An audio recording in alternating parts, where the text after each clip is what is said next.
আঘাত জিনিসটা না খুব হিসেব করে করা উচিত, ঠিক ততটুকু করা উচিত যতটুকু নিজে সহ্য করা যায়।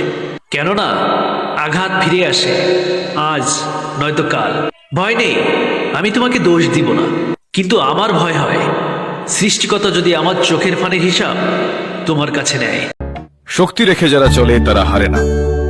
ব্যর্থতা একটা পরীক্ষা মাত্র। স্বীকার করো, কি ঘাটতি রয়েছে দেখো, পূরণ করো।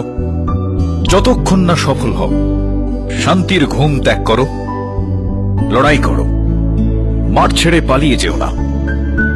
কিছু না করলে জয়ধ্বনি শোনা যায় না। যে শক্তি রেখে চলে সে হারে না কখনো। বিনা কারণে যারা তোমার জীবনে দুঃখের গল্প তৈরি করেছে, তুমি তাদের অভিশাপ দিতে হবে না। তোমার নীরবতাই যথেষ্ট। চোখ মুছে সামনে তাকিয়ে এগিয়ে চলো, জীবন